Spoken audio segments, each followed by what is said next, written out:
शुरुआत बड़ी खबर से कर लेते हैं, जहां कांग्रेस नेता सैम पित्रोदा का बयान सामने आया है विरासत टैक्स को लेकर। विरासत टैक्स को लेकर उन्होंने जिक्र करते हुए कहा कि अमेरिका में विरासत टैक्स लगता है, अमेरिकी सरकार 55% हिस्सा ले सकती है। तो भारत में भी ऐसे कानून पर विचार होना चाहिए। साथ ही साथ उन्होंने कहा कि भारत में भी संपत्ति का समान वितरण होना चाहिए। तो ये बड़ी खबर आपको बता रहे हैं, जहां पर सैम पित्रोदा ने विरासत टैक्स का जिक्र किया। Let me tell you, in America, there is an inheritance tax. So if, let's say, one has $100 million worth of wealth, and when he dies, he can only transfer probably 45% to his children. 55% is grabbed by government. Now, that's an interesting law. It says, you, in your generation, made wealth. You are leaving now. You must leave your wealth for public. Not all of it, half of it. Which to me sounds fair. In India, you don't have that. If somebody is worth 10 billion and he dies, his children get 10 billion. Public get nothing. And law says, you get half of it, public gets half of it. So these are the kind of issues people will have to debate, discuss. I don't know what the conclusion would be at the end of the day. But when we talk about redistributing wealth, we are talking about new policies, new programs that are in the interest of the people and not in the interest of super rich only.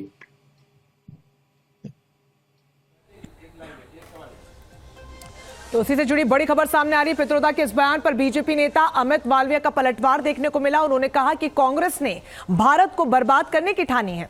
क्या कुछ कहा, ये सुनते हैं।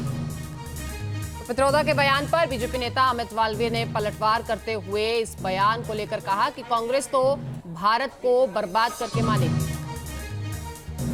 तो पित्रोदा के बयान देने के बाद अब इस पर सियासत भी गर्माती हुई नजर आ रही है। अमित मालवीय ने कहा है कि कांग्रेस तो देश को बर्बाद करेगी।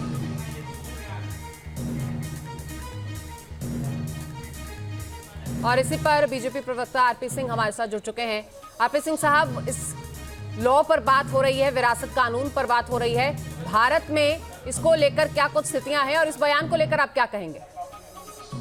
देखिए, कांग्रेस की जो मंशा है वो राहुल गांधी के बयान के बाद और सैम पित्रोदा के इस बयान के बाद बड़ी स्पष्ट है कि वे वेल्थ सर्वे कराना चाहते हैं और वेल्थ सर्वे कराकर लोगों की जो निजी संपत्तियां हैं उनको सरकार अपने पास लेकर उसको वह फिर माइनॉरिटीज में जिसके हिसाब से उनको ठीक लगे उसमें बांटना चाहती है। बेसिकली माइनॉरिटीज में बांटना चाहती है।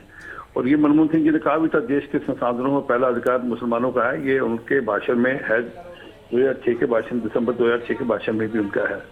तो स्पष्ट है, कांग्रेस की डीएनए और उनकी मंशा से स्पष्ट है कि वे चाहते हैं कि लोगों की संपत्तियां लेकर वह उसको रिडिस्ट्रीब्यूट करें। कार्ल मार्क्स की चोरी थी, इस पर कांग्रेस चलना चाहती है।